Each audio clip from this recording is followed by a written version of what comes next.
Good afternoon. Good afternoon, ma'am. Good afternoon, ma'am. Nara prayer പാടുന്നേ?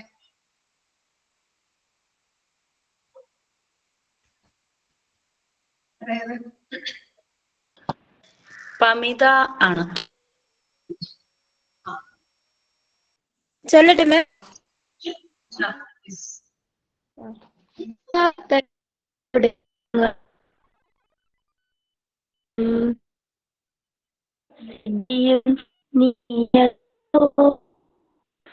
പ്രാർത്ഥനയോടെ ഭിത്തിയും രൂപവും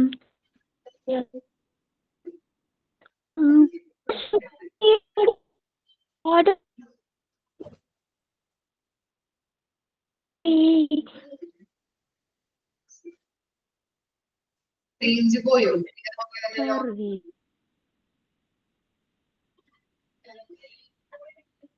ഈശ്വരാ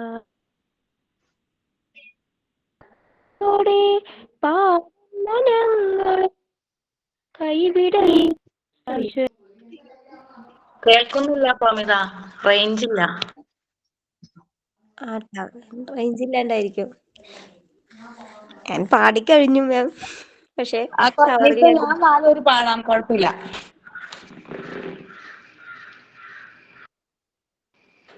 ഒരു പ്രാവശ്യം പ്രാർത്ഥനയോടെ ഞങ്ങൾ കണ്ണടയ്ക്കുന്നു, ഭിത്തിയും രൂപവും നീയല്ലോ, സംഗീത ശുദ്ധിയോടെ പാടുന്ന ഞങ്ങളെ കൈവിടലേ സർവേശ്വര, സംഗീത ശുദ്ധിയോടെ പാടുന്ന ഞങ്ങളെ കൈവിടലേ സർവേശ്വര. Thank you ma'am. Ma'am signing ഞാനാണ്. ഒരു കഥയാണ് പറയുന്നത്. കഥയുടെ പേര് കയറിൽ കെട്ടിയ ആന. ഉണ്ണിക്കുട്ടൻ സ്കൂൾ വിട്ട് വീട്ടിലേക്ക് വരുമ്പോൾ വഴി നിൽക്കുന്നത് കണ്ടു. അവൻ ആനയെ കൗതുകത്തോടെ നോക്കി നിന്നു. അപ്പോഴാണ് ഉണ്ണിക്കുട്ടൻ അത് ശ്രദ്ധിച്ചത്.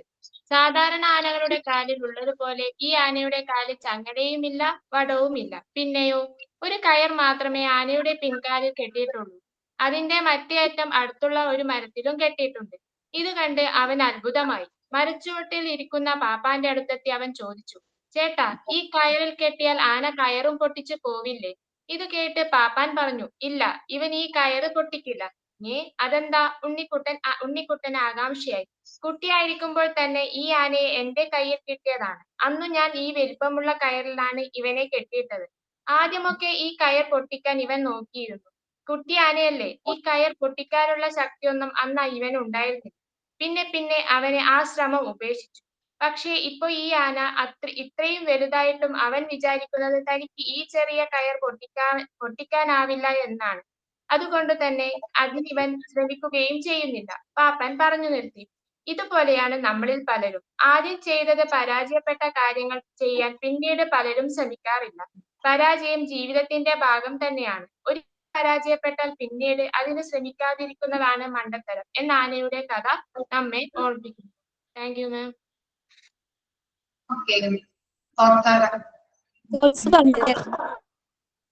Old friends are gold, new friends are diamonds. Don't forget gold, because only gold can hold a diamond.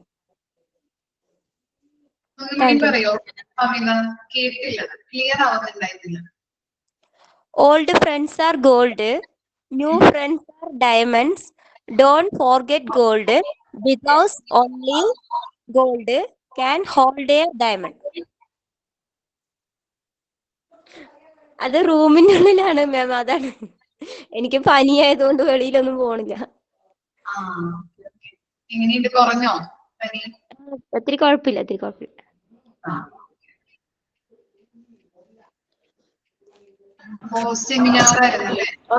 Okay, ഞാനാണ് മാം ചെയ്യേണ്ടത്.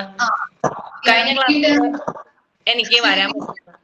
അച്ഛനെ ചെറുതായിട്ടൊന്ന് ബൈക്ക് ഇടിച്ചതാണ് മാം. അപ്പൊ ഹോസ്പിറ്റലിൽ പോകേണ്ടി വന്നു. ഇപ്പൊ ഇങ്ങോട്ട് കൊണ്ടുവന്നു. ഇവിടെ ഉണ്ട് അല്ലേ? ആ വീട്ടിലുണ്ട്.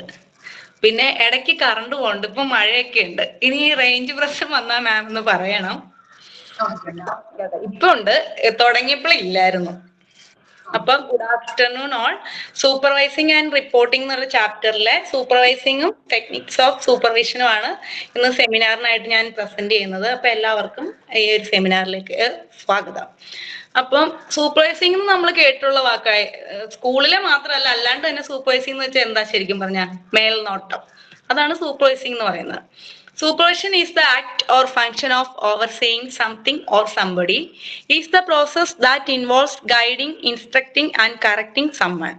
A person who performs supervision is a supervisor, but does not always have the formal title of supervisor. A person who is getting supervision is the supervisee.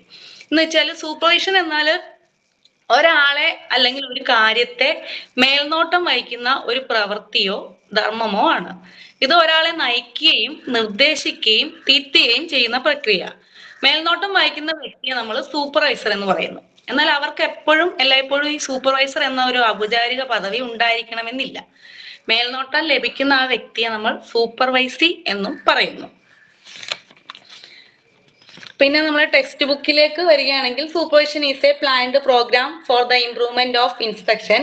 Effective supervision has a constituent base. Effective guidance is creative.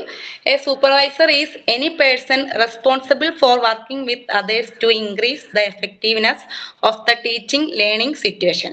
The primary aim of guidance is to help the teacher to become self-directive. Supervision provides educational leadership.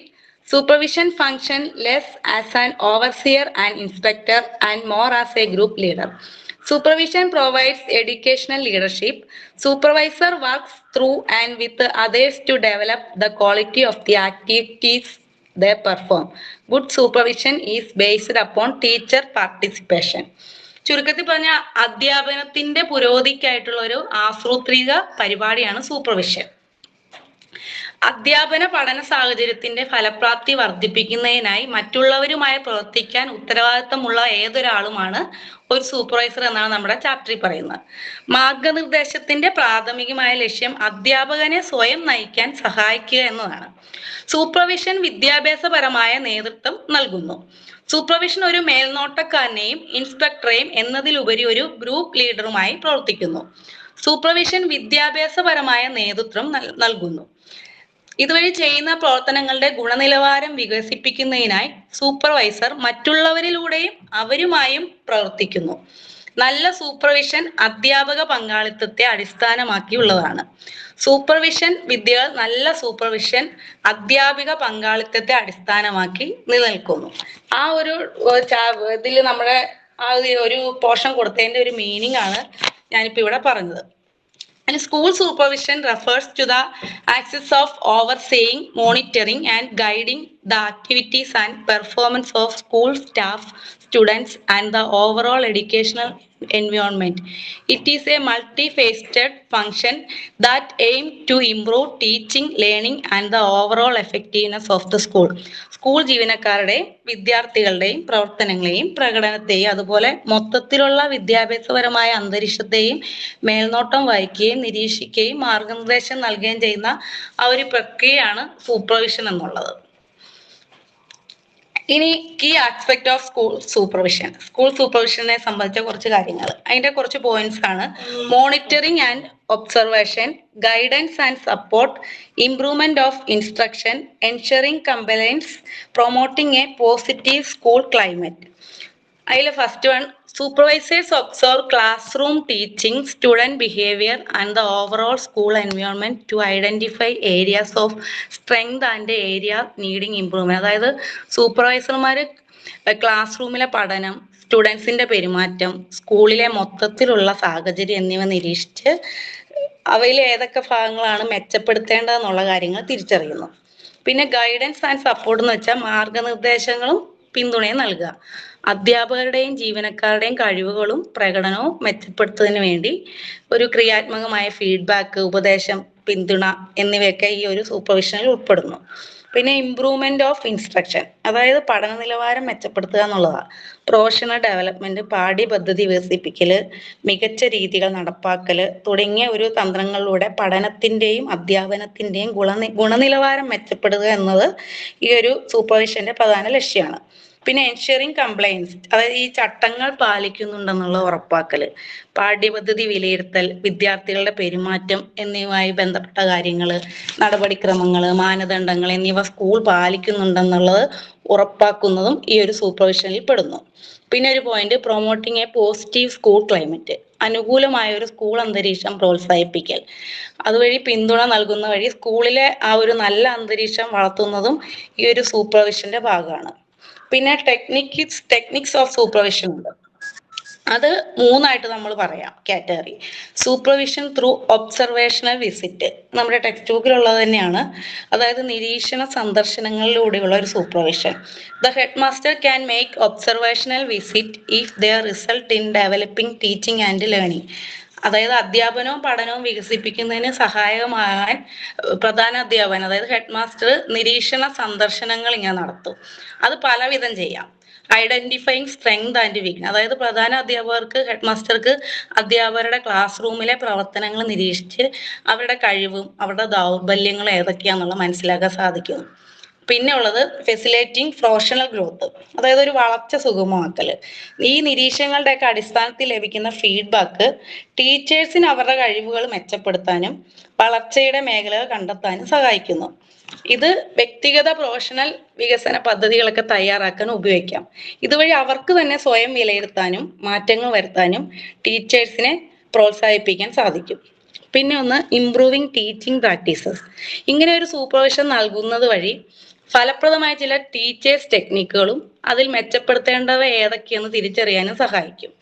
പിന്നെ class room management, അതായത് പാഠ്യപദ്ധതി ആസൂത്രണം, വിദ്യാർത്ഥികളുടെ പങ്കാളിത്തം, അധ്യാപനത്തിന്റെ പ്രത്യേക വശങ്ങളിൽ ശ്രദ്ധ കേന്ദ്രീകരിക്കുക, ഇതൊക്കെ സൂപ്പർവിഷൻ മൂലം ടീച്ചേഴ്സിന് അവരുടെ കഴിവുകൾ മെച്ചപ്പെടുത്താൻ സഹായകരമാവുന്നു.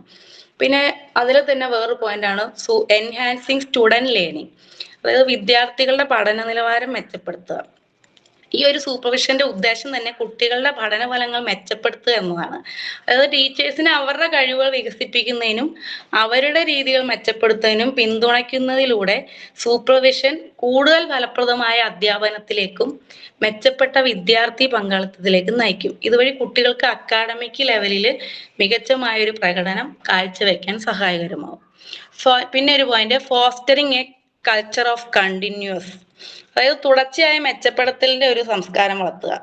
കൊളാബറേറ്റിംഗ് അപ്രോച്ച്, സഹകരണമായ സമീപനം. പ്രൊവൈഡ് കൺസ്ട്രക്റ്റീവ് ഫീഡ്ബാക്ക്, ക്രിയാത്മകമായ പ്രതികരണം നൽകുക.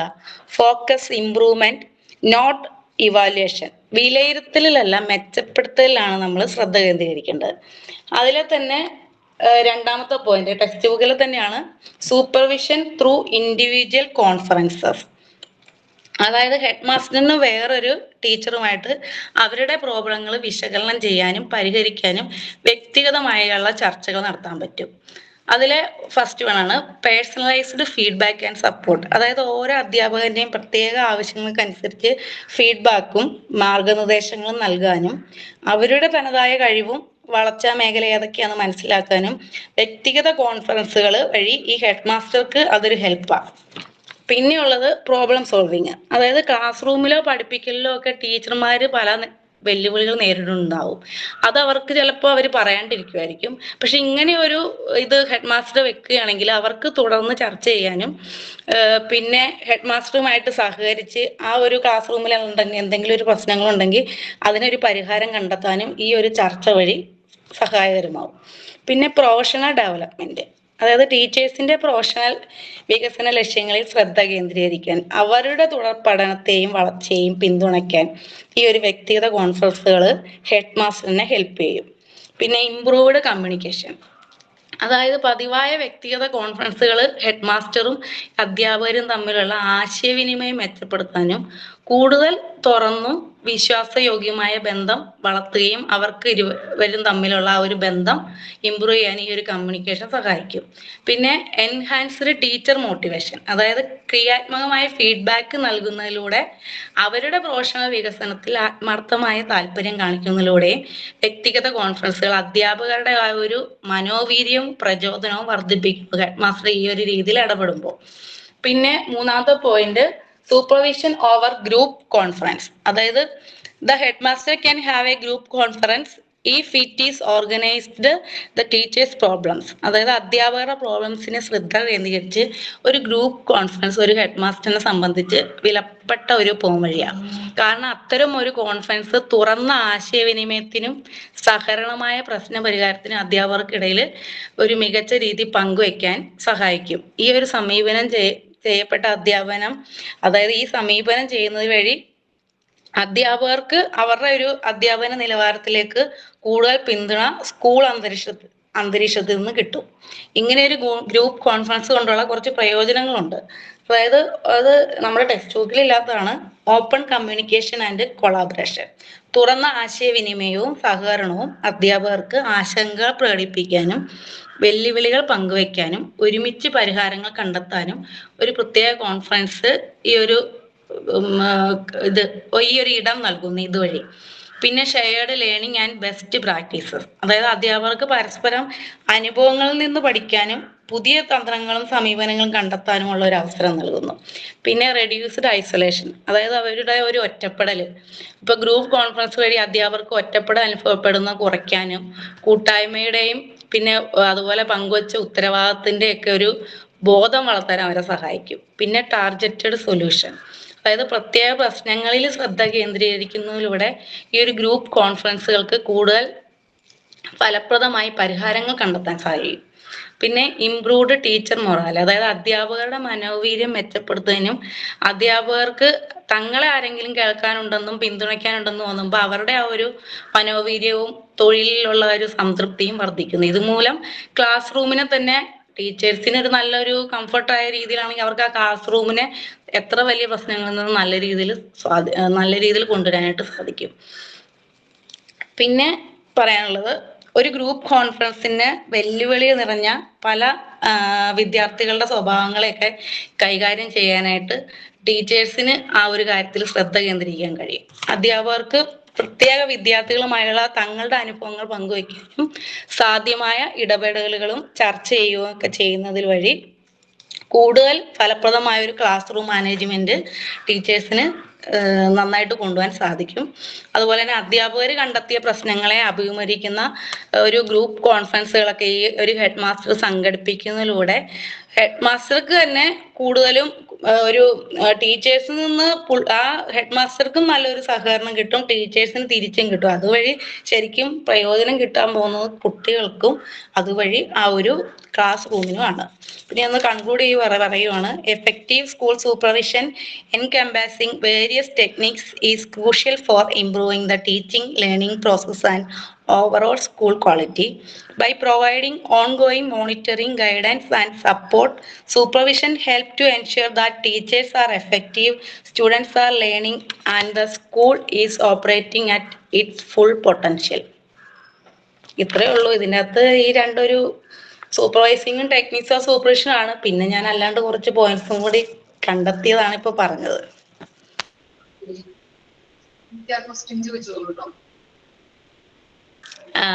ക്വസ്റ്റ്യൻ ചോദിക്കാം. ഇപ്പൊ ഇതുവഴി തന്നെ ഇങ്ങനെ ഇപ്പം ഡെഫിനിഷൻ ആയിട്ട് പറയാന്നില്ല, നമ്മൾ മനസ്സിലാക്കിയത് വെച്ച് ഇങ്ങനെ പറഞ്ഞാൽ മതി. എന്താണ് സൂപ്പർവിഷൻ?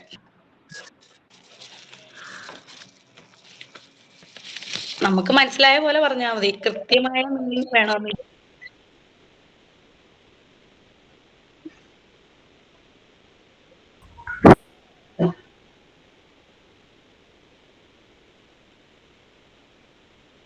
എന്ന് പറഞ്ഞാല് സ്കൂളിന്റെ മൊത്തത്തിലുള്ള അതിന് മേൽനോട്ടം വഹിക്കുന്ന ആളെ സൂപ്പർവൈസർ എന്നും പറയും.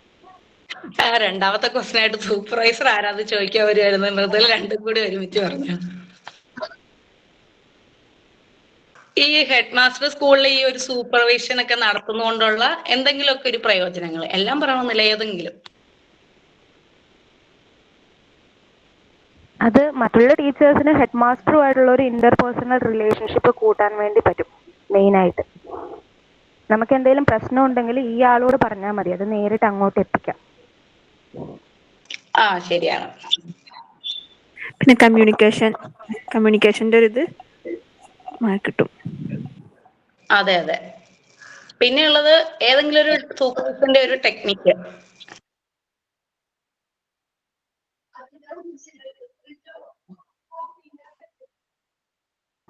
Group conference, third one. ഒന്നിച്ച് ആശയവിനിമയം നടത്തുക, ഒന്നിച്ച് പ്രോബ്ലം സോൾവ് ചെയ്യുക. ഒരേ മീറ്റിംഗിൽ ഒരേ ആശയങ്ങൾ പങ്കുവെച്ചിട്ടുണ്ടെങ്കിൽ എല്ലാവർക്കും അത് ഈക്വൽ ആയിട്ട് കിട്ടും. നോളജും അതുപോലെ ഈക്വൽ ആയിട്ട് ഡിസ്ട്രിബ്യൂട്ട് ചെയ്യാൻ വേണ്ടി കഴിയും ഗ്രൂപ്പ് കോൺഫറൻസ് വഴി. ഓക്കെ മാം, ഇത്രേ ഉള്ളൂ. 4 ക്വസ്റ്റ്യൻ ഉണ്ടായിരുന്നുള്ളൂ. നന്നായിരുന്നു അല്ലെ നിത്യയുടെ? ഓക്കെ, അപ്പൊ നിത്യ ടോപ്പിക്സുകൾ എഴുതിയിരിക്കുന്നത് വാട്സ്ആപ്പ് ഗ്രൂപ്പിലേക്ക് ഒന്ന് അയച്ചു കൊടുക്കണം കേട്ടോ. അവർക്ക് എക്സ്ട്രാ പോയിന്റ്സുകൾ. ഞാനതൊന്ന് ഫെയർ ആയിട്ട് എഴുതിക്കോട്ടെ. എനിക്ക് ഫെയർ ആയിട്ട് എഴുതാൻ ഇതുവരെ പറ്റിയില്ല. ഞാൻ കുറച്ച് അല്ലാണ്ട് എഴുതിയേക്കണം. ഞാൻ ഫെയർ ആയിട്ട് എഴുതി കഴിയുമ്പോ എടുത്തിടാം മാം. മൃദുല എങ്ങനെയുണ്ട്? മാറിയോ വയ്യായികളൊക്കെ? വയ്യായിക ഒന്നുമില്ല, പാടൊന്നും ഈ ജന്മത്ത് പോകുന്ന പോലെ തോന്നുന്നില്ല. അതുകൊണ്ട് ഞാൻ അതിനോട് അഡ്ജസ്റ്റ് ആയി. കുഴപ്പമില്ല മാം. കുറയുന്നുണ്ട്. താങ്ക് യു മാം ചോദിച്ചതിന്. വേറെ ആരാ? ഒരു കുട്ടിയും കൂടി ഉണ്ടായിരുന്നല്ലേ സെമിനാർ എടുക്കാനായിട്ട്?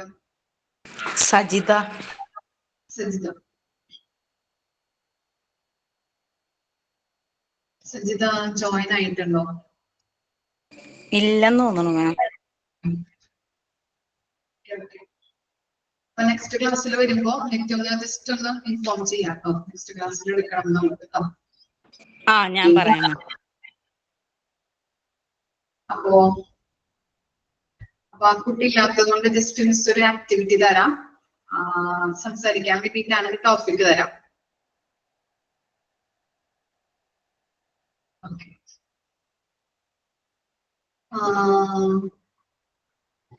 ടോപ്പിക് ഇതാണ്, എൻവയോൺമെന്റ് കൺസർവേഷൻ, പ്രകൃതിയെ സംരക്ഷിക്കേണ്ടതിന്റെ ആവശ്യകതകൾ. ഓക്കെ, അതാണ് ടോപ്പിക്. ജസ്റ്റ് ഒരു 5 മിനിറ്റ് പോയിന്റ്സുകളൊക്കെ കളക്ട് ചെയ്യാൻ വേണ്ടിയിട്ട് 5 മിനിറ്റ് തരാം. അത് കഴിഞ്ഞിട്ട് സംസാരിച്ചാൽ മതി. Environment conservation. ഓക്കെ, ടോപ്പിക് കിട്ടിയില്ലേ? ക്ലിയർ ആയില്ലേ? 5 മിനിറ്റ് കഴിഞ്ഞിട്ട് നമുക്ക് സംസാരിക്കാം. എല്ലാവരും ഇതിൽ പങ്കെടുക്കണം കേട്ടോ. അല്ലെങ്കിൽ പറഞ്ഞവര് മാത്രം. ഇപ്പോ കഴിഞ്ഞ ക്ലാസ്സിൽ സ്തുതി, മൃദുല, അതുപോലെ തന്നെ പേര് മറന്നുപോയി സർ, സെമിനാർ എടുത്ത കുട്ടി ഉണ്ടായിരുന്നില്ല കഴിഞ്ഞ ക്ലാസ്സില്? അവർ 3 പേര് മാത്രം പറഞ്ഞുള്ളൂ. പറയാത്തവര് ഇതിൽ കയറി വരിക. ഓക്കെ, പ്രതീക്ഷ. അപ്പൊ അവര് മാത്രം പറഞ്ഞോളൂ. 3 പേര് മാത്രം പറഞ്ഞോളൂ. ആക്റ്റീവ് ആയിട്ടുള്ളവർ ഇത്ര പേരുള്ളൂ നമ്മുടെ ക്ലാസ്സിൽ. എല്ലാവർക്കും പറയാനായിട്ട് അവസരങ്ങൾ നമ്മൾ തന്നെയാണ്. പക്ഷെ നിങ്ങൾ പറയാത്തത് എന്താ? അതുകൊണ്ട് എല്ലാവരും പറയാനായിട്ട് ശ്രമിക്കാം. നിങ്ങൾ പറഞ്ഞാൽ മാത്രമേ നമ്മള് നല്ല രീതിയിലുള്ള കഴിവുകൾ വർദ്ധിക്കുള്ളൂ. ഓക്കെ, അതുകൊണ്ടാണ്.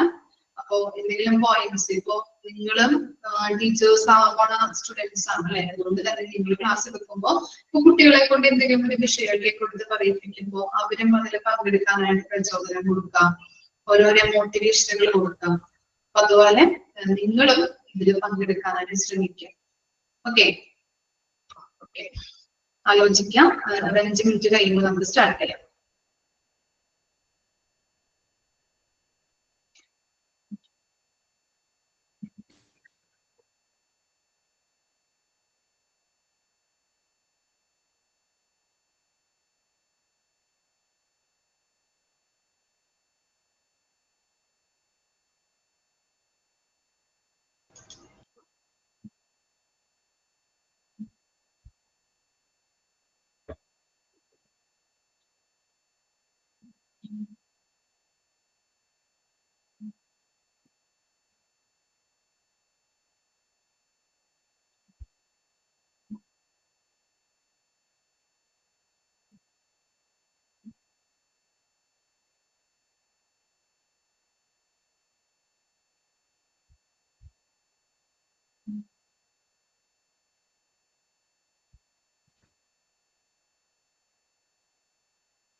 ഓക്കെ ആണെങ്കിൽ സ്റ്റാർട്ട് ചെയ്യാം കേട്ടോ. നാട്ടിലുള്ളവരുണ്ടെങ്കിൽ സ്റ്റാർട്ട് ചെയ്യാം. മലയാളത്തിൽ പോരെ മാം? മതി. ഓക്കെ. നമുക്ക് ഇങ്ങനെ ഇപ്പൊ ഇടയ്ക്ക് ഓർമ്മ വരുമ്പോ ഇങ്ങനെ സംസാരിക്കാലോ. ഇപ്പൊ തന്നെ കണ്ടിന്യൂസ് അങ്ങനെ പറയണമെന്നില്ലല്ലോ. ഇല്ലേ? കാരണം നമ്മൾ അധികം ആലോചിച്ചില്ലല്ലോ. അതായത് എൻവയോൺമെന്റ് കൺസർവേഷൻ എന്ന് വെച്ച് കഴിഞ്ഞാല് പ്രകൃതിയെ സംരക്ഷിക്കേണ്ടതിന് ഒരു ആവശ്യകത. കാരണം പ്രകൃതി സംരക്ഷണം എന്ന് വെച്ചാൽ പ്രകൃതിയെ സംരക്ഷിക്കണം, അതുപോലെ തന്നെ മലിനീകരണം തടയണം, പിന്നെ നമ്മുടെ ഒരു പാരിസ്ഥിതികമായ ഒരു സന്തുലിതാവസ്ഥയുണ്ട്, അതിനെ നമ്മൾ നിലനിർത്തുകയും ചെയ്യുന്നതൊക്കെയാണ് നമ്മൾ ഇതിലൊരു ഉദ്ദേശിക്കുന്നത്. അതിൽ തന്നെ നമ്മൾ കഴിഞ്ഞ ഒരു ചാപ്റ്ററിൽ പഠിച്ചതാണ്, അത് നമുക്ക് സെമിനാർ എടുത്തത്. നമ്മുടെ പ്രകൃതി വിഭവങ്ങൾ ഞങ്ങൾക്ക് അന്ന് ചെയ്യേണ്ടതുണ്ടായിരുന്നു. പ്രകൃതി വിഭവങ്ങളെ തന്നെ നമ്മൾ ആദ്യമേ സംരക്ഷിക്കണം, അതിന് കേടുപാടുകളൊന്നും വരുത്താതെ അത് ഭാവി തലമുറയ്ക്ക് കൂടി കൊടുക്കാണ്ട് നമ്മൾ തന്നെ ഉപയോഗിച്ച് തീർക്കുക. ഇതൊക്കെ ശരിക്കും പറഞ്ഞാൽ ഒരു പ്രകൃതിയെ സംരക്ഷിക്കുകയല്ല ചെയ്യുന്നത്, മനുഷ്യരായിട്ട് ചെയ്യുന്ന കുറെ വിപത്തുകളാണ്. ഇനിയുള്ളവർക്ക് വേണം എന്ന് കരുതി വായുവും ജലവും മണ്ണും ഇതൊക്കെ നമ്മൾ ചൂഷണം ചെയ്ത് നശിപ്പിച്ചുകൊണ്ടിരിക്കുക. അപ്പൊ അങ്ങനെയൊന്നും നമ്മൾ ശരിക്കും ചെയ്യാൻ പാടില്ല. സസ്യലതാദികളായിക്കോട്ടെ അല്ലെങ്കിൽ ജന്തുജാലങ്ങളായിക്കോട്ടെ, അവയൊക്കെ നമ്മൾ സംരക്ഷിക്കണം.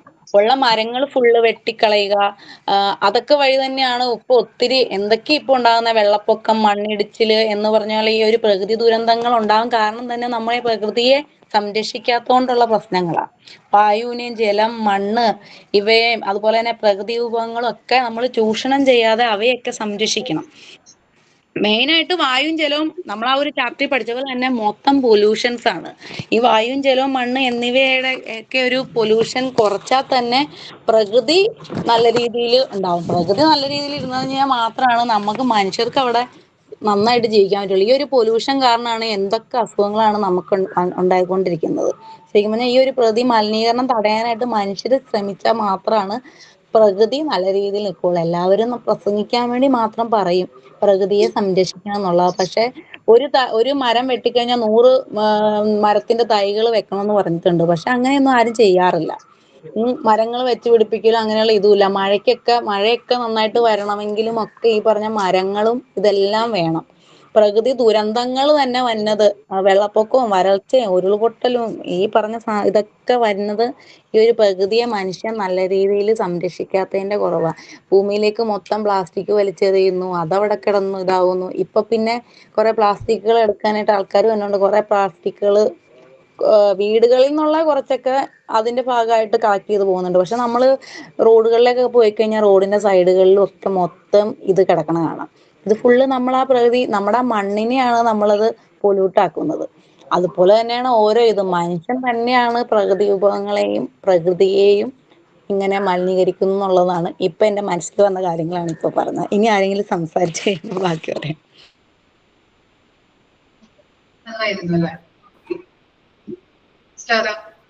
ഞാൻ പറയാം. ഇത് എൻവയോൺമെന്റ് കൺസർവേഷൻ എന്ന് ഉദ്ദേശിക്കുന്ന പ്രകൃതിയെ സംരക്ഷിക്കുക, പ്രകൃതിയെ നല്ല രീതിയിൽ സംരക്ഷിക്കുക. അതായത് മലിനീകരണം തടഞ്ഞിട്ട് പ്രകൃതി അതിന്റെ പരിസ്ഥിതികായിട്ട് അതിന്റെ സന്തുലിതാവസ്ഥ നിലനിർത്തിക്കൊണ്ട് തന്നെ പ്രകൃതിയെ സംരക്ഷിക്കുക എന്നാണ് ഉദ്ദേശിക്കുന്നത്. ഇതിൽ നമ്മൾക്ക് എല്ലാവർക്കും പ്രകൃതിയെ സംരക്ഷിക്കുന്നതിൽ പങ്കിടും. നമ്മളെ വ്യക്തികളായിട്ടോ ഗ്രൂപ്പായിക്കോട്ടെ ഗവൺമെന്റ് ആയിക്കോട്ടെ എല്ലാവരും ഇതിൽ പങ്കാളികളാണ്. നമ്മളെല്ലാവരുടെയും കടമയാണ് പ്രകൃതി സംരക്ഷിക്കുക എന്നുള്ളത്. ഇപ്പൊ അതായത് അതിനെ ദോഷകരമായി ഒരു പ്രവൃത്തിയും പ്രകൃതിയോട് ചെയ്യാതിരിക്കുക.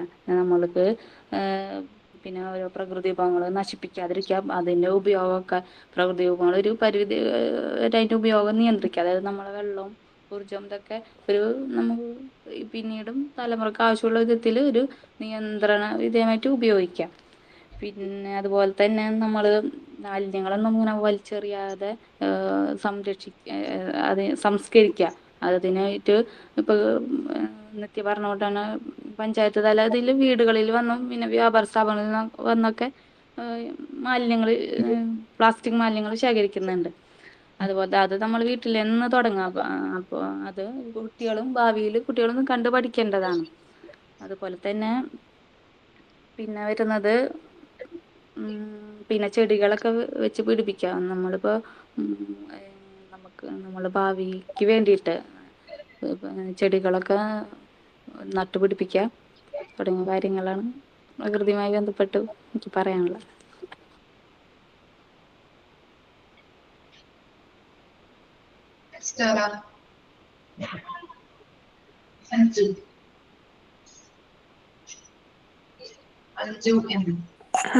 കുറച്ചുണ്ട് പറഞ്ഞാൽ മതി മിസ്സേ, ആലോചിക്കട്ടെ.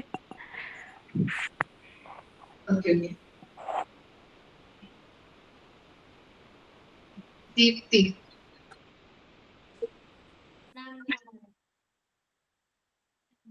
ഇപ്പൊ നിത്യ പറഞ്ഞില്ലേ, ഇപ്പം പഞ്ചായത്ത് ഇപ്പൊ എല്ലാം ചെയ്യും. നമ്മുടെ എന്റെ വീടിന്റെ ഹസ്ബൻഡിന്റെ വീട്ടിൽ കുറെ തെങ്ങും തോപ്പും എല്ലാം ഉള്ള സ്ഥലമാണ്. അപ്പൊ കേൾക്കുന്നുണ്ടോ മാം? കേൾക്കുന്നുണ്ട്, ക്ലിയർ ആവുന്നില്ലല്ലോ. ഇവിടെ മഴയായോണ്ട് വൈഫൈന്റെ കുറച്ച് ബുദ്ധിമുട്ടുണ്ട്. ഭയങ്കര മഴയാണ്, മഴ. അതുകൊണ്ട് കുറച്ച് ബുദ്ധിമുട്ടുണ്ട്. കേൾക്കുന്നുണ്ടോ? ക്ലിയർ ആവുന്നുണ്ടോ മാമിന്? കേൾക്കുന്നുണ്ട്. അതായത് ഇവിടെ ഞാൻ കുറച്ച് തെങ്ങിൻ തോപ്പും കാടും എല്ലാം പുഴയുള്ള സൈഡാണ്. അപ്പൊ ഞാൻ മനസ്സിലാക്ക കൊറേ വീട്ടിന്റെ അടുത്തുള്ള, അപ്പൊ അവിടെ വെച്ചാല് ഈ രാവിലെ പൊലച്ചക്ക് 4 മുസ്ലിങ്ങൾ ഏരിയുണ്ട്, അല്ല ക്രിസ്ത്യാനികളുണ്ട്. രാവിലെ വെച്ചാല് നമ്മൾ റോഡുമില് പൊലച്ചക്ക് നടക്കാനൊക്കെ പോയാൽ കാണാം ഒരു പ്ലാസ്റ്റിക് കൂട്, ഒരു കുറച്ചൊരു പ്ലാസ്റ്റിക് കൂട് വേസ്റ്റ് കൊണ്ട് അവിടെ തരും. കുറുക്കൻ എല്ലാം ഉള്ള സ്ഥലമാണ്, പന്നിയുണ്ട്, കുറുക്കനുണ്ട്, എല്ലാം ഉള്ള ഏരിയ ആണ്. ഇത് റോഡുമിലേക്ക് ഇട്ട് അത് കഴിച്ച് പ്ലാസ്റ്റിക് ഒക്കെ ഒരു ദിവസം ഞാൻ എന്റെ ഹസ്ബൻഡിന്റെ അപ്പുറം കൂടെ പോകുമ്പോ കണ്ടതാണ്. റോഡ് നിറച്ചിങ്ങനെ ഭക്ഷണത്തിന്റെ വേസ്റ്റ്, കോഴീന്റെ എല്ലാം ഇങ്ങനെ റോഡുമില് കൊണ്ടിട്ട് എത്ര പറഞ്ഞാൽ ആരും ഒരു ഇവിടെ വലിച്ചെറിയ പറഞ്ഞാൽ അവിടെ തന്നെ വലിച്ചെറിയും. ഇപ്പത്തെ കാലം അങ്ങനെയാണല്ലോ. ഇപ്പം പല സ്ഥലങ്ങളിൽ നമ്മൾ കേൾക്കുന്നുണ്ട്, ഇപ്പൊ കാണുന്നുണ്ട്. ഇപ്പൊ എന്ത് പറഞ്ഞാൽ ഇവിടെ തുപ്പരെന്ന് പറഞ്ഞാൽ ഇവിടെ തുപ്പും, ഇവിടെ വലിച്ചെറിയെന്ന് പറഞ്ഞാൽ ഇവിടെ വലിച്ചെറിയും. ഇതിപ്പോ ക്യാമറ വെച്ചാലും ഒരു കാര്യമില്ല. ഇപ്പൊ ഞാൻ പഞ്ചായത്തിലെല്ലാം കംപ്ലൈന്റ് കൊടുക്കുമ്പോ അവര് പറയുന്നത് നിങ്ങൾ ശ്രദ്ധിക്കണ്ടേ, നിങ്ങൾ നോക്കണ്ടേ. ആരാന്ന് നമുക്കിപ്പം രാവിലെ പൊലച്ചക്ക് പോയിട്ട് നമുക്ക് നോക്കാൻ കഴിയില്ലല്ലോ ആരാ വലിച്ചെറിയത്, നമുക്ക് കാണാൻ കഴിയില്ല. ഒരു ക്യാമറ വെച്ചാ ഓക്കെ നമുക്ക്. അപ്പൊ ഈടെ അങ്ങനെയുള്ള ഭയങ്കര ഇപ്പൊ നമ്മൾ പലയിലും കാണുന്നുണ്ട്, പല വാർത്തയിലും മറ്റിലും കാണുന്നുണ്ടല്ലോ. അപ്പൊ ഇവരെന്നെ മനുഷ്യർ തന്നെയാണ് നമ്മുടെ പ്രകൃതിയെ ചൂഷണം ചെയ്യുന്നത്, മനുഷ്യർ തന്നെയാണ്.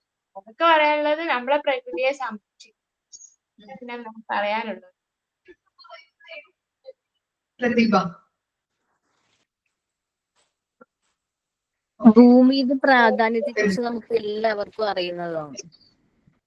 ഇപ്പൊ പ്രകൃതി വിഭവങ്ങൾ എന്ന് പറയുന്നത് പരിസ്ഥിതിന്റെ ഭാഗമാണ്. അവ മനുഷ്യർക്ക്, അതായത് നമുക്ക് ഏറ്റവും പ്രധാനമായിട്ടുള്ള ഘടകങ്ങളാണ് പ്രകൃതി വിഭവങ്ങൾ. അപ്പൊ മനുഷ്യർ തന്നെയാണ് പ്രകൃതിയെ നശിപ്പിച്ചുകൊണ്ടിരിക്കുന്നത്. മരങ്ങൾ മുറിച്ചുകൊണ്ടിരിക്കുന്നത്, മണ്ണ് നികത്തല്, വായു മലിനീകരണം, ഇതെല്ലാം വെള്ളത്തിലും മറ്റുള്ള ജലസ്രോതസ്സുകളിലെല്ലാം വേസ്റ്റ്, പ്ലാസ്റ്റിക് എല്ലാം കൊണ്ടിടുന്നത് മൂലം വെള്ളം മലിനമാക്കുന്നുണ്ട്. പിന്നെ പ്ലാസ്റ്റിക് എല്ലാം വീടുകളിൽ നിന്നെല്ലാം അല്ലാണ്ട് ഇൻഡസ്ട്രികളിലെ പുക, അതൊക്കെ കാരണം വായു മലിനമാകുന്നുണ്ട്.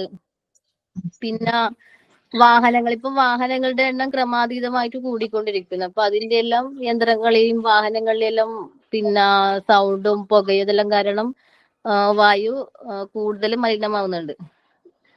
അപ്പൊ ഇതിന്റെ എല്ലാം മനുഷ്യർ വിചാരിച്ചാല് കുറക്കാൻ പറ്റുന്നതേ ഉള്ളൂ ഇതൊക്കെ. പക്ഷേ മനുഷ്യരാരും ഇതിന് മെനക്കെടുന്നില്ല. പിന്നെ പ്രാദേശിക തലത്തിൽ ജൈവ വൈദ്യുതി സംരക്ഷണത്തിന്റെ പ്രവർത്തനങ്ങളൊക്കെ നമ്മൾ നടത്തണം. അതുപോലെ തന്നെ സ്കൂളുകളിലെല്ലാം ബോധവൽക്കരണ ക്ലാസ് ഇങ്ങനെയുള്ളതൊക്കെ നടത്തിയാല് കുട്ടികൾക്കൊക്കെ അത് മനസ്സിലാവും. നമുക്ക് തന്നെ ചെറിയ ചെറിയ കാര്യങ്ങളൊക്കെ ചെയ്താൽ തന്നെ വലിയൊരു മാറ്റം കൊണ്ടുവരാൻ നമുക്ക് പറ്റും. മരങ്ങള് നമുക്ക് വെച്ച് പിടിപ്പിക്കുക, അതുപോലെ സ്കൂൾ കുട്ടികളോടൊക്കെ മരങ്ങള് വെച്ച് പിടിപ്പിക്കാൻ പറയുക, ജലം സംരക്ഷിക്കുക, മാലിന്യം നമ്മള് വീട്ടില് പ്ലാസ്റ്റിക് മറ്റുള്ള ഒന്നും കത്തിക്കാണ്ടിരിക്കുക. ഇപ്പം എല്ലാരും പറഞ്ഞ പോലെ പ്ലാസ്റ്റിക് ഇപ്പം പഞ്ചായത്ത് തലത്തുനിന്ന് പ്ലാസ്റ്റിക് എടുക്കാൻ വരുന്നുണ്ട്. എന്നാലും ചെറുതായിട്ട് വീടുകളിൽ കത്തിക്കുന്നവരെല്ലാം ഉണ്ടാകും. നമ്മൾ പ്ലാസ്റ്റിക് എത്ര അവർക്ക് കൊടുത്താലും ചെറിയ രീതിയിലെല്ലാം വീടുകളിൽ നിന്ന് തന്നെ പ്ലാസ്റ്റിക് കത്തിക്കുന്നവരൊക്കെ ഉണ്ടാവും. അപ്പൊ അതൊക്കെ ഒന്ന് കുറക്കുക.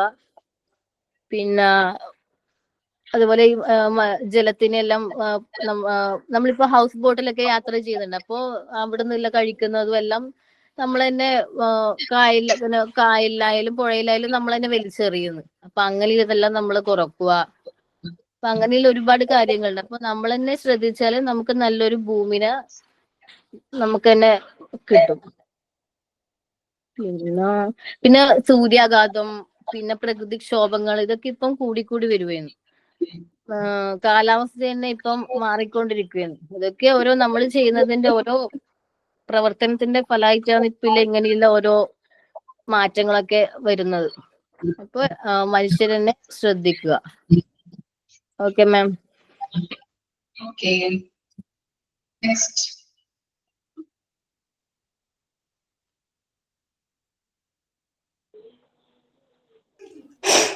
ഞാൻ പറയാമോ? ശ്രുതിക്ക് പനി മാറുമോ? പനിയും ചുമയൊക്കെ കുറഞ്ഞോ? കുറവുണ്ട് മാം. ഫുള്ളായി മാറിയിട്ടില്ല, ചെറിയ കുറവുണ്ട്. മാറാനൊക്കെ ബുദ്ധിമുട്ടാണ്. എൻവിറോൺമെന്റൽ കൺവെൻഷൻ, നമ്മുടെ എൻവിറോൺമെന്റൽ നമ്മൾ എങ്ങനെയൊക്കെ സേഫ് ചെയ്യാം എന്നുള്ളൊരു ഇതാണ് ഇതിൽ നമ്മൾ നോക്കേണ്ടത്. ഓൾറെഡി നമ്മൾ പഠിച്ചു എങ്ങനെയൊക്കെ പൊല്യൂട്ട് ആവണം എന്നുള്ളത്. ആ പൊല്യൂഷനിൽ നിന്ന് നമ്മൾ എങ്ങനെയൊക്കെ അതിനെ കുറയ്ക്കാം എന്നുള്ളതാണ് മാം തന്ന ടോപ്പിക്. ഇതിൽ കുറച്ച് പോയിന്റ്സ് ഒക്കെ നോട്ട് ചെയ്തിട്ടുണ്ട്, പക്ഷെ പോയിന്റ്സ് ഒക്കെ അവരെല്ലാരും പറഞ്ഞ അതേ പോയിന്റ്സ് തന്നെയാണ്, അതുകൊണ്ട് ഞാൻ അത് റിപ്പീറ്റ് ചെയ്യുന്നില്ല. പിന്നെ എല്ലാവരും പറഞ്ഞ പോലെ വാട്ടർ നമ്മൾ ഒരുപാട് യൂസ് ചെയ്യുന്നു. ആ ടാപ്പൊക്കെ തുറന്നു വിട്ടിട്ട് പോണവരൊക്കെ ഉണ്ട്, എത്രയോ പേര്. നമുക്കത് യൂസേജ് അതിനെ കുറിച്ച് അറിയാണ്ട്. വെള്ളം വന്നിട്ട് എല്ലാവരും വെള്ളം അമൂല്യമാണെന്നൊക്കെ പറയും, പക്ഷെ പറയൽ മാത്രമേ ഉണ്ടാവുള്ളൂ, അതാരും ഫോളോ ചെയ്യുന്നവരുണ്ടാവില്ല. മോസ്റ്റ്ലി ഈ ഞാൻ കണ്ടിട്ട് ഇതായിട്ട് പറയില്ല മാം, മലയാളീസിലൊക്കെ വെള്ളം ധാരാളം ചെലവെക്കണവരാണ് എൻ്റെ ഒരു വിഷൻ. ഞാൻ കണ്ടിരിക്കുന്നത് അങ്ങനെയാണ്. സെയിം അതുപോലെ തമിഴ്നാട് സൈഡ് പോയി കഴിഞ്ഞാൽ വെള്ളം ഞങ്ങൾ ഇത്രത്തോളം ചെലവാക്കില്ല, എല്ലാത്തിനും പിശുക്കായിരിക്കും. വെള്ളത്തിന് ഞങ്ങൾക്ക് ചെലവ് കുറച്ച് കുറവാണ്. എന്നാൽ ഞങ്ങൾ വെള്ളം ഇല്ലാണ്ട് അങ്ങനെയുള്ള കുറേ സ്റ്റേറ്റ്സ് ഉണ്ട്. ഈ ഇടയ്ക്കൊക്കെ ഒരു 2 years 3 years ബിഫോർ ഒക്കെ ചെന്നൈയില് ഹോട്ടൽസിൽ വെള്ളവും ഇല്ലാണ്ട്, കൈ കഴുകുമ്പോഴും വെള്ളവും ഇല്ലാണ്ട് ടിഷ്യൂ പേപ്പേഴ്സ് യൂസ് ചെയ്യേണ്ട ഒരു വന്നിട്ടുണ്ട്. പിന്നെ ആ ഫ്ലോട്ട് ഇതൊക്കെ വന്ന ശേഷമാണ് കുറച്ച് എന്താ വെച്ചാൽ മഴയുണ്ട്, പക്ഷെ അത് നമ്മൾ സ്റ്റോർ ചെയ്യാൻ പറ്റാണ്ടാവുമ്പോൾ വെള്ളത്തിന് ക്ഷാമം അവിടെ വരുന്നുണ്ട്. പക്ഷെ നമ്മൾ സ്റ്റോർ ചെയ്യുന്ന സ്ഥലം ആദ്യം വൃത്തിയാക്കണം. അങ്ങനെയൊക്കെ നമുക്ക് ഫ്യൂച്ചറിലേക്കുള്ള വെള്ളത്തിന് സ്കാസിറ്റി വരാണ്ട് നമുക്ക് യൂസ് ചെയ്യാൻ പറ്റും. ഇപ്പൊ ഇവിടെ ആയിക്കോട്ടെ, തോട് കുളം ഇതൊക്കെ വന്നിട്ട് നമ്മൾ ആ സീസണിൽ വൃത്തിയാക്കി അതിന്റെ കറക്റ്റ് ഫോളോവിങ്സിൽ പോകുമ്പോഴാണ് നമുക്ക് അതിന് സ്കാസിറ്റി വരാണ്ടിരിക്കുള്ളൂ. അതേപോലെ നമ്മളൊക്കെ ഇപ്പൊ നമ്മുടെ കാര്യം കഴിഞ്ഞു എന്ന് പറഞ്ഞിരിക്കുകയാണെങ്കിൽ ഫ്യൂച്ചറിൽ നമ്മുടെ മക്കൾ തന്നെയാണ് അതിൽ കൂടുതലും കഷ്ടപ്പെടാൻ പോണത്. അത് എന്താണെങ്കിലും നമ്മൾ ഭൂമിനെ നശിപ്പിച്ചാലും അവർക്ക് തന്നെയാണ് കഷ്ടം, വെള്ളം നമ്മൾ ഒരുപാട് യൂസ് ചെയ്താലും അവർക്ക് തന്നെയാണ് അതിന്റെ ലോസസ് വരുന്നത്. നമ്മൾ ഭൂമിയിൽ ഇപ്പൊ നമ്മൾ എല്ലാവരും പറഞ്ഞ പ്ലാസ്റ്റിക്സ് വലിച്ചെറിഞ്ഞിട്ട് പോണു, കത്തിക്കുന്നത് എല്ലാം നമ്മുടെ തന്നെയാണ്. എല്ലാം കുറച്ച് കൊണ്ടുപോണത് കൊണ്ട് കുഴപ്പമില്ല. അതേപോലെ ഫോറസ്റ്റ് ഇപ്പോഴൊക്കെ ഞാൻ കുറെ ഇപ്പൊ ഒരു 10 years ഇപ്പുറത്തൊക്കെ ഓട്ടോമാറ്റിക്കലി നമ്മള് ഫോറസ്റ്റ് ഒക്കെ നല്ലോണം തീ കത്തിപ്പോയി, ഇത്ര ഏക്കറിലൊക്കെ തീ കത്തിപ്പോയി എന്നൊക്കെ നമ്മൾ കേൾക്കാറുണ്ട്. അത് വന്നിട്ട് ചൂട് ഒരുപാട് ആവണത് കൊണ്ടായിരിക്കാം. അതുകൊണ്ട് ഇപ്പൊ ആരും അവിടെ പോയി കത്തിക്കാൻ പോകുന്നില്ല. നമ്മൾ എവിടെയെങ്കിലും ഒരു ടൈം അത് ഫുൾ ഫോറസ്റ്റിൽ പോകുമ്പോൾ അതിലുള്ള അനിമൽസും പോണ്ട് കുറേ നമ്മുടെ നിറയെ ചെടികളും മരുന്ന് ചെടികളായിക്കോട്ടെ എന്തോ ആയിക്കോട്ടെ എല്ലാം അതിൽ നശിച്ചാ പോണത്. അപ്പൊ നമ്മള് ഭൂമി ചൂടാവാണ്ട് നോക്കണം. അതിന് മരം വെച്ച് പിടിപ്പിക്കാന്ന് പറഞ്ഞാൽ പോലെ നമ്മൾ വെച്ച് പിടിപ്പിക്കുക തന്നെ വേണം. ഈ പറയുന്നത് ഞാൻ മരം വെച്ച് പിടിപ്പിക്കില്ല മാം, ഈ ചെടി അതിനോട് എനിക്ക് അത്ര ഇതില്ല, ഇൻട്രസ്റ്റ് ഞാൻ കാണിക്കില്ല. എനിക്ക് ഞാൻ ചെയ്യില്ല. പക്ഷെ ഞാൻ എന്റെ മക്കളെ പഠിപ്പിക്കണം എന്നുള്ളത് പറഞ്ഞ് ചെയ്യിപ്പിക്കും, പക്ഷെ എനിക്കതിലോടെല്ലാം ചെയ്യില്ല. അത് ചെയ്യണം.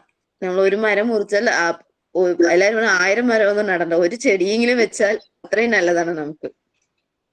ഇതൊക്കെ നമ്മുടെ മക്കളെ പഠിപ്പിക്കണം. ഇതിൽ കൂടെ നമ്മുടെ എൻവിറോൺമെന്റ് നമ്മൾ എത്രത്തോളം സേഫ് ചെയ്യണം, അതുപോലെ നെക്സ്റ്റ് ജനറേഷൻസിനെ ഇത് ഇത്രത്തോളം നിങ്ങൾ ചെയ്താൽ മാത്രമേ ഇത് നിങ്ങൾക്ക് കൊണ്ടുപോകാൻ പറ്റുള്ളൂ എന്നുള്ളത് നമ്മൾ പഠിപ്പിക്കണം. അനിമൽസ് ഇപ്പൊ ഞാൻ പറഞ്ഞ പോലെ ഫോറസ്റ്റ് ഒക്കെ കത്തിപ്പോയി എത്രയോ അനിമൽസ് ഒക്കെ പോവും. നമ്മൾ വന്നിട്ട് നമ്മളത് സേഫ് കോഡ് ആക്കണം. ഇപ്പോ ഈ ഇന്നലെയൊക്കെ വയനാട് ആ സൈഡൊക്കെ ഒരു മണ്ണൊക്കെ ഇടിഞ്ഞിട്ട് വീടൊക്കെ ഇതായി നിൽക്കുന്ന രാവിലെ ന്യൂസിൽ കണ്ടിട്ടുണ്ടായിരുന്നു. അതൊക്കെ ഒരു ഹിൽസിൽ വെച്ചിരിക്കുകയല്ലേ, ഹിൽസ് ഏരിയയിലെ വീടുകളായപ്പോഴാണ്. അത് നമ്മൾ ആ സ്ഥലങ്ങള് വീട് വെക്കുന്തോറും അവിടെ വെയിറ്റ് കൂടിയിട്ടാണ് മണ്ണിടിച്ചിലൊക്കെ വരുന്നത്. മാക്സിമം അങ്ങനെയുള്ള സ്ഥലങ്ങൾ നമ്മൾ അങ്ങനെ വെക്കാണ്ടിരിക്കാൻ സൂക്ഷിക്കണം. അത് ആ ഒരു സ്ഥലത്തേക്കുള്ള സേഫാണ്, പ്ലസ് നമ്മുടെയും സേഫാണ്. അതേപോലെ ബോർവില്, നമ്മൾ കിണർ പണ്ട് കുഴിച്ചപ്പോ ഇത്രത്തോളം എവിടെയും വരുന്നില്ല. ബോർവില് ഭൂമിന് തറച്ച് ഇറക്കുകയാണ് നമ്മളത്. എത്രയോ അടി ഇറങ്ങി ഇപ്പൊ ഈ ഒരു സറൗണ്ടിങ്, ഇപ്പൊ എന്റെ ഒരു ചെറിയൊരു സറൗണ്ടിങ് 10 വീട്ടിലും ബോർവില്ല ഉള്ളത്. കിണറാകുമ്പോ അത്രത്തോളം നമുക്ക് എഫക്ട് ചെയ്യില്ല, അത് വരും. പക്ഷെ ബോർവില്ലാകുമ്പോ ഭൂമിനെ തറച്ചിറക്കുക എന്നാണ് നമ്മൾ ചെറുപ്പം തൊട്ടേ പഠിച്ചിട്ടുള്ളത്. മെഷീൻ കൊണ്ട് തറച്ചിറക്കുമ്പോൾ അതിൻ്റെതായ സ്കാസിറ്റി, എല്ലാവിടെയും വെള്ളം ഡ്രൈ ആവും. നമ്മൾ ഓരോന്നും ചെയ്യുമ്പോൾ ഡ്രൈ ആവും. പിന്നെ ഇവിടെ കെമിക്കൽസിന്റെ കുറവ് നമ്മുടെ നാട്ടിൽ, ഇവിടെ പാലക്കാട് സൈഡ് ഇല്ല, പക്ഷെ ഇതേ കെമിക്കൽസിന്റെ കൂടുതലുള്ളത് ഈ ഡൈയിങ് ഏരിയാസ്, കമ്പനീസ്, അവിടെയൊക്കെ ഉള്ളവർക്ക് വന്നിട്ട് നമ്മൾ ബോർവെൽ ഇടുമ്പോ കളർ വാട്ടർ വരാറുണ്ട്. അതായത് ആ ഡൈയിങ്ങിന്റെ വെള്ളം അവർ ഡയറക്റ്റ് ആയിട്ട് ഭൂമിയിലേക്ക് വേസ്റ്റ് കളയും. അത് ഭൂമിയിലായിട്ട് അല്ല ഫിൽട്ടർ ആവും. അപ്പൊ ആ കളർ വെള്ളം ബോർ ചെയ്യുമ്പോൾ നമുക്ക് വരും. അടുത്തൊക്കെ നമ്മൾ ഡൈയിങ്ങിന്റെ അടുത്തൊക്കെ കമ്പനിന്റെ അടുത്തൊക്കെ ചെയ്യുമ്പോൾ ആ കളർ വെള്ളം നമുക്ക് പുറത്ത് വരാറുണ്ട്. ഫസ്റ്റ് സ്റ്റെപ്പ്, സെക്കൻഡ് സ്റ്റെപ്പ് ഒക്കെ ആകുമ്പോൾ ഇങ്ങനെ ഓരോ സ്റ്റെപ്പായിട്ട് ചെയ്യുന്ന സമയത്തൊക്കെ ഇത്ര അടി എന്ന് പറയുമ്പോൾ അത്രയൊക്കെ കളർ വെള്ളം പുറത്ത് വരും. അപ്പൊ അതൊക്കെ നമ്മള് ആ കമ്പനിക്കാര് ചെയ്യുന്നു, നമ്മൾ എത്രത്തോളം ആരോടും കംപ്ലൈന്റ് ചെയ്തിട്ടൊന്നും കാര്യമൊന്നുമില്ല. പക്ഷെ നമ്മൾ സൂക്ഷിക്കണം. ഇത് നെക്സ്റ്റ് ജനറേഷൻ ആ വെള്ളം നമ്മൾ യൂസ് ചെയ്യുമ്പോൾ നമുക്ക് അവിടെ ഓട്ടോമാറ്റിക്കലി വരുന്നത് അസുഖങ്ങളാണ്. അതിപ്പോ നമുക്ക് വന്നാൽ അത് എൻവിറോൺമെന്റിൽ പെട്ടെന്ന് സ്പ്രെഡ് ആവും. ഈ വാട്ടർ കുടിക്കുന്ന എല്ലാവർക്കും അസുഖങ്ങളും തന്നെ സ്പ്രെഡ് ആവും. ഇതും ഒരു എൻവിറോൺമെന്റ് നമ്മളത് ചെയ്യാണ്ട് നോക്കണം. അങ്ങനെയൊക്കെ അതേപോലെ ഇപ്പോഴൊക്കെ നിറയെ റൂൾസസ് ഉണ്ട്. വാട്ടർ നമ്മൾ കളർ വാട്ടർ ആയിക്കോട്ടെ, അല്ല എയർ കമ്പനികളിൽ നിന്നൊക്കെ പുറത്തു പോണ എയർ പൊല്യൂട്ട് ആവാണ്ടിരിക്കാൻ വേണ്ടിയിട്ട് 3 സ്റ്റെപ്പ് 4 സ്റ്റെപ്പ് ലെയറിൽ ഫിൽട്ടർ ചെയ്തിട്ട് വേണം ചെയ്യാനെന്നുണ്ട്. അത് എല്ലാവരും ഫോളോ ചെയ്ത് കഴിഞ്ഞാൽ അത്രയ്ക്കും നല്ലതായിരിക്കും. എന്നാൽ ആ ഫിൽട്ടർ ചെയ്യും തോറും എൻവിറോൺമെന്റ് നമുക്ക് സേഫ് ചെയ്യാൻ പറ്റും. അത് ഡയറക്റ്റ് ഏകദേശം ഒരു നമ്മുടെ ഇതും തന്നെ ഒരു 15-16 അടി മേലേക്കാണ് അവരെ പൈപ്പ് വെച്ചിട്ട് എയർ റിലീസ് ചെയ്യുക. അത് ഡയറക്റ്റ് പോണത് മേലേക്കാണ്, ഒരുപാട് ഹൈറ്റിലേക്കാണ് അത് പോവാ. അപ്പൊ അത് കുറച്ചൊരു വീക്ക്ലി വൺസ് ആണ് അങ്ങനെയൊക്കെ ചിലർ റിലീസ് ചെയ്യാറ് അവിടെയുള്ള കമ്പനികളിലൊക്കെ.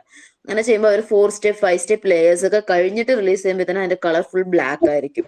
അപ്പൊ ഡയറക്റ്റ് റിലീസ് ചെയ്ത് കഴിഞ്ഞാൽ അത് ഫുൾ എൻവിറോൺമെന്റലിനെ സ്പോയിൽ ചെയ്യും. അപ്പൊ അങ്ങനെയൊക്കെ ചെയ്യാണ്ടിരിക്കാൻ ഗവൺമെന്റ് കുറെ റൂൾസസ് ഒക്കെ ഇട്ടിട്ടുണ്ട്, കുറെ ഫോളോയിങ്സ് നമ്മളോട് പറഞ്ഞിട്ടുണ്ട്. നമ്മളത് ഫോളോ ചെയ്യണം. അത് നമ്മളായിക്കോട്ടെ, നമ്മളിപ്പോ ചെറിയ രീതിയിൽ നമ്മളെ മക്കളെ പഠിപ്പിച്ച് ആക്കുമ്പോൾ കുറച്ചൊക്കെ നമ്മള് ഇത്രത്തോളം വെള്ളം ചെലവാക്കാൻ പാടില്ല, ഇനി ഇത്രത്തോളം ചെടീനെ ഇതാക്കാൻ പാടില്ല, അല്ലെങ്കിൽ ഏതെങ്കിലും ജീവികളിനെ പോലും നശിപ്പിക്കാൻ പാടില്ല എന്നുള്ളത് പറഞ്ഞ് നമ്മൾ ഇതാക്കണം. ഈ ഇപ്പൊ മൺപുഴുവൊക്കെ ഇല്ലേ, ഇവിടെ എന്താ പറയാന്ന് എനിക്ക് അത് നമുക്കൊരു വളമാണ്. അത് കഴിച്ചിട്ടിടുന്നതാണ് നമുക്ക് വളമായിട്ട് യൂസ് ചെയ്യുന്നത്. അപ്പൊ അതൊക്കെ നമ്മൾ എന്താണെന്ന് പോലും ഇപ്പോഴുള്ള കുട്ടികൾക്ക് അറിയില്ല. അതെന്താ സാധനം എന്ന് പോലും അറിയില്ല. ഇങ്ങനെയൊക്കെ ഉണ്ടാകും. നമ്മൾ യൂട്യൂബിലും ഫോണിലും അടിച്ചു കൊടുക്കേണ്ട അവസ്ഥയാണ്. ചില സ്ഥലങ്ങളൊക്കെ സിറ്റി സൈറ്റ്സ് ഒന്നും നമ്മൾ കാണാറേ ഇല്ല. ഈ വില്ലേജ് സൈറ്റ്സ് ആകുമ്പോൾ ഈ മണ്ണിലും ഇതിലൊക്കെ ഉള്ളവർക്ക് അത് കാണാൻ പറ്റും, പുഴുക്കളിനൊക്കെ. സിറ്റി സൈറ്റ്സ് ഉള്ളത് ആരും മണ്ണിൽ കളിക്കാനും മുകളിൽ മണ്ണ് എന്താണെന്ന് അറിയൂല്ല. അപ്പൊ ഇങ്ങനെയൊക്കെ ഉള്ളത് നമ്മൾ കുട്ടികൾക്ക് പറഞ്ഞു കൊടുക്കണം. പിന്നെ അത് അങ്ങനത്തുള്ള എന്താ പറയാ പുഴുക്കളും ഇതൊക്കെ നമ്മൾ സേഫ് ചെയ്യണം. എന്നുവെച്ചാൽ അതൊക്കെ നമ്മളെ ഒരു തരത്തിൽ നമ്മളെ സേഫ് ചെയ്യേണ്ട ആ സാധനങ്ങളൊക്കെ. അത് കഴിച്ചിട്ട് പോണ വേസ്റ്റ് നിന്നാണ് നമുക്ക് ഒരു വളവും കിട്ടുന്നത്.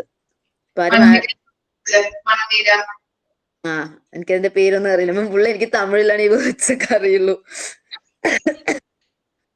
ഇതിപ്പോ പറയുന്നത് കുറെ തമിഴില് നമ്മൾ ഓൾറെഡി എവിടെയൊക്കെ പഠിച്ചത് വെച്ചിട്ടാണ്. ഇത് കുറച്ച് എക്സ്പീരിയൻസും നമ്മൾ ലൈവ് കണ്ടതിന്റെ ഒരു എക്സ്പീരിയൻസും അതൊക്കെയാണത്. അല്ലെ ഞാൻ ഫസ്റ്റ് പറഞ്ഞത് തന്നെ, വാട്ടർ സ്കാസിറ്റി വരാണ്ട് നമ്മളെ മക്കൾക്കായി നമ്മുടെ ഫ്യൂച്ചർ ആരോ ആയിക്കോട്ടെ, നെക്സ്റ്റ് ജനറേഷൻ ആർക്കാണെങ്കിലും സ്കാസിറ്റി പെട്ടെന്ന് വരുന്നത് വാട്ടറിൽ കൂടെ തന്നെയാണ്. ഒരെവിടെ നമ്മൾ വെള്ളം ഇല്ല എന്ന് പറഞ്ഞു കഴിഞ്ഞാൽ പിന്നെ അത് ഉണ്ടാക്കിയെടുക്കാൻ ഒരുപാട് ബുദ്ധിമുട്ടാണ്. അതുകൊണ്ട് വെള്ളം ചെലവാക്കുമ്പോൾ എല്ലാവരും സൂക്ഷിച്ച് ചെലവാക്കുക. പണ്ടത്തെ ആൾക്കാർ പറയാറുണ്ട്, വെള്ളം എത്രത്തോളം ചെലവാക്കണം അതുപോലെ പൈസയും നമ്മുടെ കയ്യിൽ നിന്ന് ചെലവായി പോകുന്നു പറയാറുണ്ട്. ഇവിടെയൊക്കെ അതുപോലെ വെള്ളം കുറച്ച് ചെലവാക്കി കഴിഞ്ഞാൽ നമുക്ക് ഇതും ഒന്ന് ഇതാക്കാം. അതേപോലെ മരങ്ങള് വെട്ടിമുറിക്കേണ്ട ആവശ്യം വന്നു കഴിഞ്ഞാൽ വെട്ടിമുറിക്കും. പക്ഷെ അതിനനുസരിച്ച് നമ്മൾ വേറെ ഇതും കാണണം. പിന്നെ ഞാനൊരു അറിഞ്ഞ ഇൻഫർമേഷൻ, എനിക്ക് ശരിയാണോന്ന് അറിയില്ല മാം, പക്ഷെ ചെറിയ ഇൻഫർമേഷൻ കിട്ടിയത് ഊട്ടിയില് ഇപ്പൊ ബോറിടാനൊക്കെ റെസ്ട്രിക്ഷൻ ആണ്. അവിടെ ബോറിടാൻ പാടില്ല. അതേപോലെ അവിടെ വന്നിട്ട് പ്ലാസ്റ്റിക് ബോട്ടിൽസ് കൊണ്ടുപോവാണെങ്കിൽ മേലെ ഫൈനാണ്, നമ്മൾ താഴത്തുനിന്ന് മുകളിൽ അങ്ങനെയൊക്കെ ഉണ്ട്. അവിടെ ബോർ ചെയ്യാൻ ഇപ്പൊ നിർത്തി വെച്ചിരിക്കുകയാണ്. വെള്ളം നിങ്ങൾ കൊണ്ടുപോയി വെക്കാം, ലോറി എങ്ങനെ വേണമെങ്കിലും വെള്ളം ഇതാക്കാം, പക്ഷെ ബോറിടാൻ പാടില്ല അവിടെ. എന്ന് വെച്ചാൽ ബോറിടും തോറും ഊട്ടി ആ ഹിൽസ് ആണല്ലോ ഏരിയാസ് ഒരുപാട് ഡിസ്ട്രോയ് ആവുന്നത് കൊണ്ട് അവരോട് ബോറിടാൻ നിർത്തിയിരിക്കുകയാണ് തമിഴ്നാട് ഗവൺമെന്റ്. അപ്പൊ അതുപോലെയൊക്കെ എന്തെങ്കിലും ചെയ്താൽ നമുക്ക് സേഫ്റ്റി ആയിട്ട് ഫ്യൂച്ചറിലേക്ക് ആ സ്ഥലങ്ങളൊക്കെ കാണാൻ പറ്റും. Thank you ma'am. ഞാൻ പറയാമേ. പ്രകൃതിയെ സംരക്ഷിക്കേണ്ട ആവശ്യകത എന്താണുള്ളതെന്ന് ഒറ്റൊത്തരേ ഉള്ളൂ. കാരണം നമ്മൾ ജീവിക്കുന്ന എൻവയറമെന്റ് സംരക്ഷിക്കേണ്ട ഡ്യൂട്ടി നമുക്കാണ്. ഇന്ന് കൂടുതൽ ചർച്ച ചെയ്യപ്പെടുന്നത് ഈ ഒരു വിഷയം തന്നെയാണ്. പ്രകൃതി നമുക്ക് കിട്ടിയ വരദാനമാണ്. പക്ഷെ സകല ജീവജാലങ്ങളുടെയും ആവാസ വ്യവസ്ഥ നിലകൊള്ളുന്നത് പ്രകൃതിയെ ആശ്രയിച്ചാണ്. നാം പ്രകൃതിയെ പല വിധത്തിലും ചൂഷണം ചെയ്തുകൊണ്ടിരിക്കുകയാണ്. അതിന്റെ ദുരന്തങ്ങളാണ് നമ്മൾ ഇന്നിപ്പോ പല വിധത്തിലും അനുഭവിച്ചു കൊണ്ടിരിക്കുന്നത്. നമ്മുടെയൊക്കെ ചിന്താഗതിയിലാണ് മാറ്റം വരുത്തേണ്ടത്. കാരണം പ്രകൃതിയെ സംരക്ഷിക്കേണ്ടത് ഇത് നമുക്ക് ബോധവൽക്കരിച്ച് തരേണ്ട ഒരു ആവശ്യമില്ല. കാരണം നമ്മളെ വീട് പോലെ തന്നെ നമ്മൾ എല്ലതും നോക്കേണ്ട ആവശ്യമാണ്. മരത്തെ വെട്ടി നശിപ്പിച്ച് അതിന് കിട്ടുന്ന പേപ്പറിൽ നമ്മൾ എഴുതി വെക്കുന്നു മരത്തെ വെട്ടി നശിപ്പിക്കരുത് എന്ന്. അതേപോലെ തന്നെ പ്ലാസ്റ്റിക്കിന്റെ മരണമില്ലാത്ത മരണം വിതയ്ക്കുന്ന ഭീകരനാണ് പ്ലാസ്റ്റിക് എന്നാണ് ഒരു വിശേഷനാണ് പ്ലാസ്റ്റിക്കിനെ. കത്തിച്ചു കളഞ്ഞ വായു മലിനീകരണം, പ്രകൃതിയിൽ എറിഞ്ഞ അത് പ്രകൃതി നശീകരണം, അങ്ങനെ ഒരുപാട് എൻവയോൺമെന്റ് ഇത് നടക്കുന്നുണ്ട്. അതേപോലെ തന്നെ വെള്ളത്തിന്റെ ചില സ്ഥലത്തൊന്നും ആദ്യം കുഴൽക്കിണറുകൾ അങ്ങനെ ഇല്ലായിരുന്നല്ലോ. ഇപ്പൊ പിന്നെ കുഴൽക്കിണറുകൾ കുത്താൻ തുടങ്ങി. ഇതൊക്കെ നമ്മളിങ്ങനെ ഇങ്ങനെ ഇതാവാൻ തുടങ്ങിയിട്ടാണ്. അതേപോലെ തന്നെ ഓർത്ത് വെക്കട്ടെ മാം, സുസ്ഥിര വികസനം നമ്മൾ ഇന്നിപ്പോ അനുഭവിക്കുന്ന തണലൊക്കെ എന്താ, മുന്നത്തെ തലമുറകൾ നമുക്ക് ഇപ്പൊ മരങ്ങളാണെങ്കിൽ നട്ടുപിടിപ്പിച്ചത് കൊണ്ടാണ്. ഇനി നമ്മുടെ അടുത്ത തലമുറയ്ക്ക് എന്താണ് കൊടുക്കുന്നതെന്ന് ഒന്നുമില്ല. നമ്മൾ സുസ്ഥിര വികസനം നമ്മൾ കീപ്പ് ചെയ്യണം.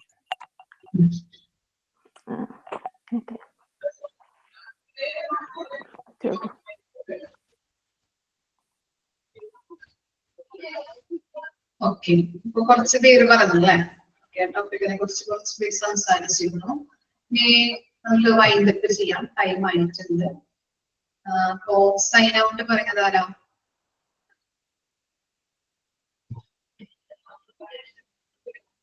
സൈൻ ഔട്ട് ഞാൻ തന്നെ പറയാം. ഇന്ന് പ്രത്യേകിച്ച് നമുക്ക് ക്ലാസ് ആയിട്ടില്ലായിരുന്നു, സെമിനാർ ആയിരുന്നു. അത് കഴിഞ്ഞു, അതെല്ലാവർക്കും മനസ്സിലായെന്ന് വിചാരിക്കുന്നു. പിന്നെ മാം ഒരു ടോപ്പിക്ക് തന്നു, പ്രകൃതി സംരക്ഷണം. അതിനെക്കുറിച്ച് എല്ലാവരും തന്നെ ഒത്തിരി കാര്യങ്ങൾ സംസാരിച്ചു. അതിനെക്കുറിച്ച് പറയാൻ ഒത്തിരി ഉണ്ട്. അതുകൊണ്ട് എല്ലാവരും ഒത്തിരി കാര്യങ്ങൾ പറഞ്ഞു. വളരെ പ്രധാനപ്പെട്ട ഒരു വിഷയമായിരുന്നു അത്. അപ്പം സംസാരിച്ച എല്ലാവർക്കും അഭിനന്ദനങ്ങൾ. അത് മാമിനും താങ്ക് യു. ഓക്കെ, ഒരു കാര്യം കൂടി ഉണ്ട്. നമ്മുടെ ഓണാഘോഷം ഞാൻ പ്രത്യക്ഷനോട് പറഞ്ഞിട്ടുണ്ടായിരുന്നു. അതിന് വേണമെങ്കിൽ കുറച്ച് പ്രോഗ്രാംസ് ഒക്കെ അറേഞ്ച് ചെയ്യാം, തിരുവാതിര കളിക്കാം. അപ്പോ ഓണത്തിനോടനുബന്ധിച്ച് നമ്മുടെ ക്ലാസ്സിൽ നിന്ന് ഓക്കെ, അപ്പോ പരിപാടികൾ നിങ്ങൾക്ക് ചെയ്യാൻ പറ്റുന്ന രീതിയിൽ ചെയ്യണം കേട്ടോ. എന്തായാലും നമുക്കത് ഓണത്തിന് മുമ്പ് എന്തായാലും ഒരു ഓണാഘോഷം വേണം നമ്മുടെ ക്ലാസ്സിൽ. ഓക്കെ, എല്ലാവരും ഗ്രൂപ്പിൽ ഇടാം. എല്ലാവരും എന്തെങ്കിലും ഒരു ഐറ്റം ചെയ്യണം എന്ന് പറഞ്ഞിടാം. ഞാൻ പ്രതീക്ഷയോട് പറഞ്ഞിട്ടുണ്ട്, എന്തെങ്കിലും ഡാൻസ് ഒക്കെ പഠിപ്പിക്കാൻ പറ്റുകയാണെങ്കിൽ പ്രതീക്ഷ ചെയ്തോളൂല്ലോ. അപ്പൊ അങ്ങനെ ഗ്രൂപ്പിൽ ചെയ്യാന്ന് പറഞ്ഞിട്ടുണ്ടായിരുന്നു, ഇടാന്ന് പറഞ്ഞിട്ടുണ്ടായിരുന്നു. എനിക്ക് അന്ന് ഉണ്ടായിരുന്നില്ല, അതുകൊണ്ടാണ് മിസ്സിന് ഓർമ്മിപ്പിച്ചതാണ് കേട്ടോ. ഗ്രൂപ്പിൽ ഇടാം. ഓക്കെ, നന്നായിരുന്നു കേട്ടോ. എല്ലാവരുടെ പോയിന്റ്സുകൾ നന്നായിരുന്നു. ഇത് ടോപ്പിക്കിനോടനുബന്ധിച്ച് എല്ലാവരും പറഞ്ഞ പോയിന്റ്സുകൾ നല്ല രീതിയിൽ പറഞ്ഞു, പ്രസന്റ് ചെയ്തു. മാം ഈ എൻവയോൺമെന്റൽ കൺസർവേഷനുമായിട്ട് ഒരു പുതിയൊരു അപ്ഡേഷൻ ഉണ്ട്. എന്താണെന്നറിയോ? പ്ലാസ്റ്റിക്, അതായത് മാം ഇന്ന് തന്ന ടോപ്പിക്കായിട്ട് പുതിയൊരു അപ്ഡേഷൻ ഉണ്ട്. ബാസിലസ് എന്ന് പറയുന്ന ഒരു ഗണത്തിൽ വരുന്ന ബാക്ടീരിയകള് കടലിനടിയിൽ പ്ലാസ്റ്റിക്കിനെ ഡീകമ്പോസ് ചെയ്യാൻ തുടങ്ങിയിട്ടുണ്ട്. അതായത് നമ്മൾ എത്ര നശിപ്പിച്ചാലും പ്രകൃതി സ്വന്തമായിട്ട് റിക്കവറി ആയി വരും. അങ്ങനെയാണ്. ഓക്കെ, നന്നായിരുന്നു അല്ലെ? പോയിന്റ് നമുക്കറിയില്ലായിരുന്നു പുതിയ പറഞ്ഞത് അല്ലെ? ഓക്കെ, ഇങ്ങനെയുള്ള അപ്ഡേഷൻസ് ഒക്കെ പറയാം കിട്ടുകയാണെങ്കിൽ. ഓക്കെ, അപ്പോ നെക്സ്റ്റ് ക്ലാസ്സിൽ കാണാം. Thank you. Thank you ma'am. Thank you.